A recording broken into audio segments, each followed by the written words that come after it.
Hello साथियों, मेरे इस चैनल पे आप सभी का स्वागत है। और आज के इस वीडियो में हम कुछ इम्पोर्टेंट और सिलेक्टेड क्वेश्चन लेकर के आए हैं और ये सभी क्वेश्चन इकोनॉमिक्स से जुड़ा हुआ है और सभी पीवाईक्यू है, यानी सीएसबीसी के द्वारा जो भी पिछले कुछ ईयर में इकोनॉमिक्स के क्वेश्चन पूछा गया है वे सभी क्वेश्चन को हम एक जगह जो है कलेक्ट करके और आपको कम समय में रिविजन करवाने का प्रयास करेंगे। और इसमें कुछ हम अपने तरफ से एक्स्ट्रा फैक्ट ऐड कर दिए, तो वे एक्स्ट्रा फैक्ट पे ज़्यादा ध्यान रखिएगा क्योंकि वहीं से ज़्यादा क्वेश्चन आपके एग्जाम में देखने को मिलेगा। खैर चलिए शुरू करते हैं। आज का मेरा पहला क्वेश्चन है कि भारतीय अर्थव्यवस्था कैसी अर्थव्यवस्था है। तो ये जो भारत की अर्थव्यवस्था है वो मिश्रित अर्थव्यवस्था है। देखिए, मिश्रित अर्थव्यवस्था उसको कहते हैं ना जहाँ पे सरकारी और निजी दोनों कंपनियों का स्वामित्व होता है, सरकार का भी होता है और निजी हाथों में भी कुछ होता है। तो वैसे अर्थव्यवस्था को कहते हैं मिश्रित अर्थव्यवस्था। ठीक है, कुछ ऐसे होता है जैसे समाजवादी अर्थव्यवस्था होता है। तो समाजवादी अर्थव्यवस्था में क्या होता है कि जो स्वामित्व होता है वो ज्यादातर सरकार का होता है। और एक होता है पूंजीवादी अर्थव्यवस्था। तो जो पूंजीवादी अर्थव्यवस्था में होता है कि जितना भी स्वामित्व होता है ना सब किसी निजी हाथों में होता है। तो भारत की जो अर्थव्यवस्था है वो मिश्रित अर्थव्यवस्था है। क्वेश्चन बनता है कभी कभी कि मिश्रित अर्थव्यवस्था के जनक कौन है, तो जॉन मिर्ना डंकिस है। ठीक है, जॉन मिर्ना डंकिस जो है वो मिश्रित अर्थव्यवस्था के जनक है। और इनका एक बहुत ही फेमस पुस्तक है the general theory of employment. देखिए, जो क्वेश्चन हम बता रहे हैं एग्जाम में पूछा जाएगा, क्वेश्चन कोई फालतू का क्वेश्चन नहीं बता रहे हैं। ठीक है, और उसके बाद जो है बंद अर्थव्यवस्था से भी एक बार क्वेश्चन आया था कि बंद अर्थव्यवस्था किसको कहते हैं, यानी कि बंद अर्थव्यवस्था से क्या तात्पर्य है, क्वेश्चन ऐसा आया था। तो बंद अर्थव्यवस्था वैसी अर्थव्यवस्था होती है ना जिसमें ना तो निर्यात होता है और ना ही आयात होता है। जब निर्यात और आयात दोनों बंद होना तो ऐसे अर्थव्यवस्था को कहते हैं बंद अर्थव्यवस्था। और बंद अर्थव्यवस्था में जीडीपी और जीएनपी दोनों बराबर हो जाता है लगभग। तो ये फैक्ट भी याद रखिएगा। अगला क्वेश्चन है कि भारत में अधिकतर कैसी बेरोजगारी देखने के लिए मिलती है। तो भारत में ज्यादातर जो है ना वो संरचनात्मक जो है बेरोजगारी देखने के लिए मिलता है। क्वेश्चन पूछा गया था। ठीक है, अब देखिए क्वेश्चन क्या ज्यादातर बनता है। कृषि में मुख्यतः किस तरीके की बेरोजगारी देखने को मिलती है, तो अदृश्य बेरोजगारी देखने को मिलती है। इसी अदृश्य बेरोजगारी को प्रच्छन्न बेरोजगारी भी कहते हैं। तो कृषि के क्षेत्र में ज्यादातर कौन सा बेरोजगारी देखने को मिलता है, अदृश्य, या फिर इसी को प्रच्छन्न बेरोजगारी कहते हैं। देखिए, इसमें क्या होता है ना, जैसे मान लीजिए कि एक खेत है उसमें 4 लोग का जरूरत है। ठीक है, लेकिन क्या होता है कि 7 से 8 लोग लगे रहते हैं, क्या कि फैमिली मेंबर थोड़ा ज्यादा होता है। तो वो जो 4 से 5 लोग एक्स्ट्रा उसमें लगे हुए हैं वही जो है प्रच्छन्न बेरोजगारी में आ जाएंगे। ठीक है, तो प्रच्छन्न बेरोजगारी वैसा बेरोजगारी होता है ना जिसमें आवश्यकता से अधिक लोग कार्यरत होते हैं, तो वैसे बेरोजगारी को कहते हैं प्रच्छन्न बेरोजगारी। और प्रच्छन्न बेरोजगारी ज्यादातर कृषि क्षेत्र में देखने के लिए मिलता है। ठीक है, जैसे प्रच्छन्न बेरोजगारी ज्यादातर कृषि हो गया या फिर ग्रामीण क्षेत्रों में देखने के लिए मिलता है। और एक शैक्षणिक बेरोजगारी होता है। तो शैक्षणिक बेरोजगारी में क्या होता है कि लोगों के पास शिक्षा तो होती है लेकिन उनको जो है शिक्षा की तरह रोजगार नहीं मिल पाता है, तो ऐसे बेरोजगारी को बोलते हैं शैक्षणिक बेरोजगारी। तो ये भी फैक्ट याद रखिएगा। अगला क्वेश्चन है कि भारत में गरीबी रेखा का निर्धारण कौन करता है। तो देखिए, भारत में जो गरीबी रेखा है इसका निर्धारण जो है नीति आयोग करता है। नीति आयोग, वही नीति आयोग जिनको की योजना आयोग के जगह पे बनाया गया था। ठीक है, तो नीति आयोग का स्थापना कब हुआ था, तो 1 अप्रैल 2015 को हुआ था। नीति आयोग का स्थापना 1 जनवरी 2015 को हुआ था। ये एक तरीके का गैर संवैधानिक जो है बॉडी है। ठीक है, गैर संवैधानिक आयोग है और इसके अध्यक्ष होते हैं प्रधानमंत्री। और अभी वर्तमान में इसके उपाध्यक्ष हैं अशोक कुमार लाहेड़ी। और एक है सीईओ, से भी पूछा जा सकता है कि नीति आयोग के सीईओ वर्तमान में कौन है, तो निधि छावर है। तो ये फैक्ट याद रखिएगा। ठीक है, भारत में गरीबी रेखा का निर्धारण कौन करता है, नीति आयोग करता है। अब एक है कि एक 20 सूत्री कार्यक्रम से क्वेश्चन कभी कभी आ जाता है। 20 सूत्री कार्यक्रम इंदिरा गांधी के समय में आया था 1975 में। ठीक है, इंदिरा गांधी के समय आया था 1975 में। और ये जो है ना 5 ईयर प्लान के समय में ही आया था। उन्हें 5 ईयर प्लान के तहत ही 20 सूत्री कार्यक्रम को लॉन्च किया गया था। तो 20 सूत्री कार्यक्रम कब लॉन्च किया गया था, 1975 में, इंदिरा गांधी के समय में।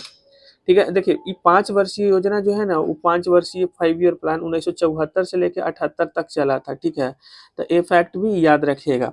इसके अलावा पंचवर्षीय योजना की जो मॉडल है वो कहाँ से लिया गया है, कौन देश के संविधान से लिया गया है, तो यूएसएसआर, यानी कि वर्तमान में जो सोवियत संघ, वर्तमान में जो रूस है ना उसी को पहले यूएसएसआर बोला जाता था। तो वहीं से 5 ईयर प्लान का जो कॉन्सेप्ट है लिया गया है। और गरीबी हटाओ का नारा कब दिया गया था, तो इसी योजना के समय में दिया गया था। तो ये भी फैक्ट याद रखिएगा। चलिए अगला क्वेश्चन की तरफ चलते हैं।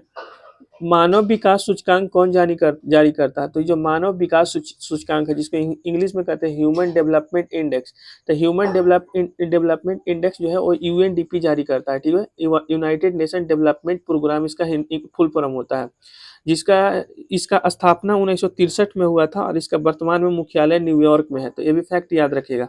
तो ह्यूमन डेवलपमेंट इंडेक्स कौन जारी करता है? तो यूएनडीपी करता है और इसका स्थापना 1963 में हुआ था और मुख्यालय कहाँ पे है? तो न्यूयॉर्क में है।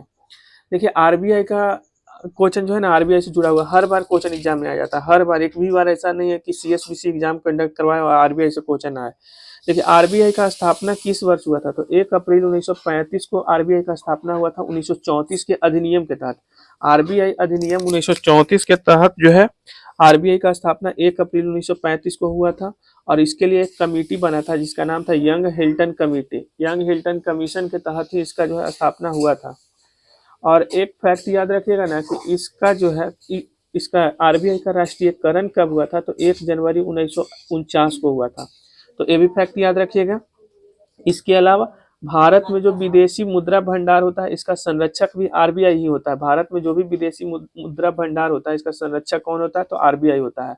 और मौद्रिक नीति बनाने का भी काम किसका होता है? तो आरबीआई का होता है। देखिए एक होता है रेपो रेट, एक होता है रिवर्स रेपो रेट, ठीक है। तो रेपो रेट क्या होता है, रिवर्स रेपो रेट क्या होता है? आप कमेंट करके बताइएगा इसका आंसर।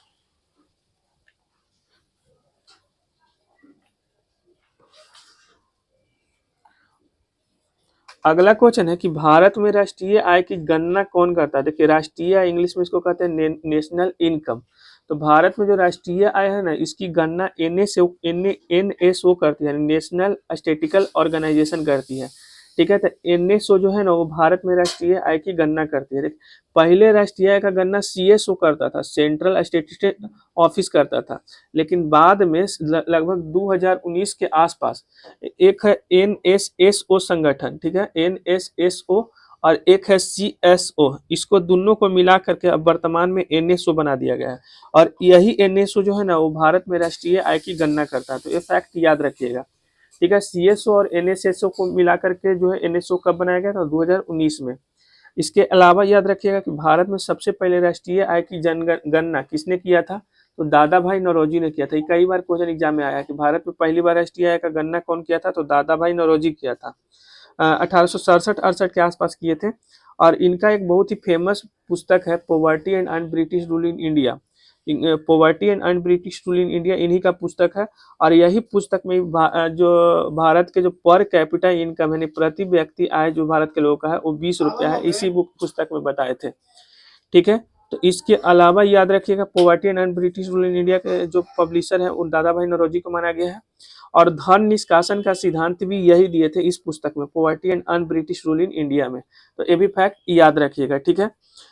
चलिए आगे चलते हैं। याद हो गया होगा कि भारत में राष्ट्रीय आय की गणना कौन करता है? तो एनएसओ करता है। भारत में सबसे पहले राष्ट्रीय आय का गणना कौन किए थे? तो दादा भाई नौरोजी किए थे, ठीक है। ये जो किए थे ना, ये मतलब एक वैज्ञानिक तरीका से नहीं किए थे, रैंडमली किए थे। आप कमेंट करके बताइए कि वैज्ञानिक तरीका से कौन किए थे। अगला क्वेश्चन है कि जीएसटी कब लागू किया गया था? तो जीएसटी जो है 1 जुलाई 2017 को लागू किया गया था। और इसीलिए 1 जुलाई 2017 को लागू किया गया था, इसीलिए 1 जुलाई को जो है ना, वो जीएसटी दिवस भी मनाया जाता है। तो जीएसटी दिवस कब मनाया जाता है? तो 1 जुलाई को मनाया जाता है। इसके अलावा याद रखिएगा कि जीएसटी जो है ना, वो किस संविधान संशोधन के तहत जोड़ा गया था? तो 101वां संविधान संशोधन के तहत जीएसटी को संविधान में जोड़ा गया था। और सबसे पहले बार जीएसटी भारत का कौन सा राज्य लाया था जीएसटी बिल? तो असम जो है भारत में पहली बार जीएसटी बिल लाया था। तो ये फैक्ट भी याद रखिएगा। इसके अलावा याद रखिएगा कि जो ब्लू क्रांति है, वो ब्लू क्रांति का संबंध किससे है? ब्लू क्रांति को हिंदी में नीला क्रांति भी कहते हैं, ब्लू रेवोल्यूशन है हिंदी में नीला क्रांति। तो ये जो नीला क्रांति है, इसका संबंध कौन सी से है? तो मत्स्य क्षेत्र से, यानी मछली पालन जो क्षेत्र होता है ना, उससे संबंधित है। तो ब्लू क्रांति का संबंध है मत्स्य क्षेत्र से।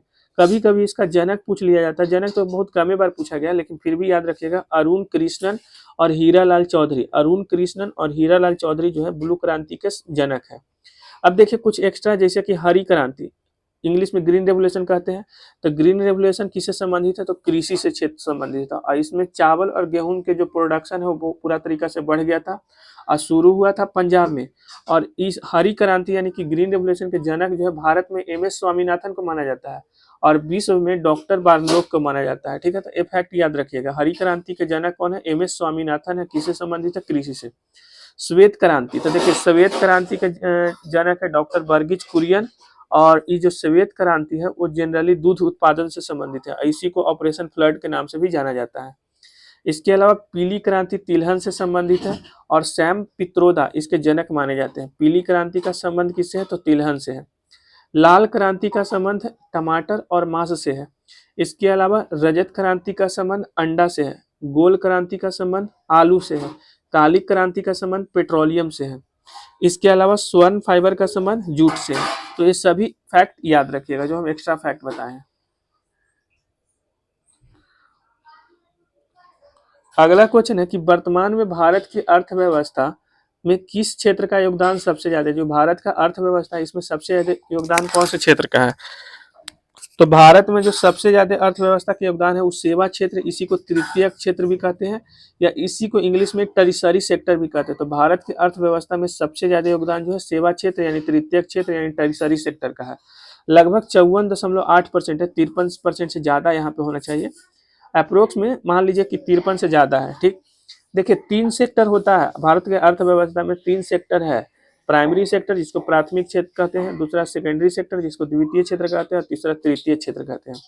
एग्जाम्पल से क्वेश्चन पूछा जाता है, जैसे कृषि हो, जो देखिए प्राथमिक क्षेत्र उसको कहते हैं जहां से हमको कच्चा माल यानी रॉ मटेरियल मिलता है। जैसे कृषि हो गया, पशुपालन हो गया, खनन हो गया, उत्खनन हो गया, मत्स्य हो गया, वानिकी हो गया। तो ये सब प्राथमिक सेक्टर का एग्जाम्पल है। और द्वितीय में मैन्युफैक्चरिंग किया जाता है, मतलब कि सिंपल सा जो रॉ मटेरियल आता है उसको मॉडिफाई किया जाता है। तो ये मैन्युफैक्चरिंग सेक्टर भी इसको कहते हैं, या इससे इंडस्ट्री वगैरह जुड़ा हुआ है, जैसे बिजली हो गया, गैस हो गया, भवन हो गया, सड़क निर्माण हो गया।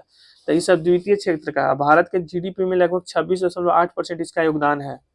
इसके अलावा तृतीय क्षेत्र से संबंधित है परिवहन हो गया, बैंकिंग हो गया, शिक्षा हो गया, स्वास्थ्य हो गया, पर्यटन हो गया, संचार यानी कम्युनिकेशन हो गया। तो ये सब जो है तृतीय क्षेत्र से संबंधित है। सबसे ज्यादा योगदान इसी का है। तो ये फैक्ट याद रखेगा। इसके अलावा भारत में जो पंचवर्षीय योजना है इसका मॉडल कहाँ से लिया गया था? तो यूएसएसआर के संविधान से लिया गया था।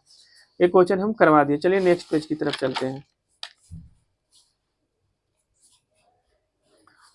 अगला क्वेश्चन है कि लॉरेंज वक्र, इसी को इंग्लिश में लॉरेंज कर्व कहते हैं। लॉरेंज कर्व या लॉरेंज वक्र अर्थव्यवस्था में क्या दर्शाता है? तो देखिए ये जो लॉरेंज वक्र है ना वो आय का वितरण और आर्थिक असमानता को दर्शाता है। याद रखिएगा कि लॉरेंज वक्र अर्थव्यवस्था में किसको दर्शाता है? तो आय का वितरण और आर्थिक असमानता को दर्शाता है। ठीक है, ये देखिए जनरली जो लॉरेंज वक्र जो एक है गिनी गुणांक से भी क्वेश्चन पूछा जाता है। गिनी कोएफिशिएंट इसी को इंग्लिश में कहते हैं। तो लॉरेंज वक्र के आधार पर ही इसको निकाला जाता है। लॉरेंज वक्र के आधार पर ही गिनी गुणांक को काउंट किया जाता है, और ये जनरली असमानता को मापता है। ठीक है, गिनी गुणांक किसको मापता है? तो असमानता का। और ये 0 से 1 के बीच में इसका वैल्यू होता है। अगर 0 है तो मतलब पूर्ण समानता है, और अगर 1 है तो पूर्ण असमानता है। इसके अलावा कभी कभी औकुन का नियम से भी क्वेश्चन पूछता है। तो यह बेरोजगारी और जीडीपी के बीच के नुकसान के संबंध को बताता है। औकुन का नियम किसको बताता है? तो बेरोजगारी और जीडीपी के बीच के नुकसान के संबंध को बताता है। फिर भी आप लोग चैनल को सब्सक्राइब करके रखिएगा, क्योंकि हम तुरंत सेकंड पार्ट भी इसका अपलोड करने वाले हैं।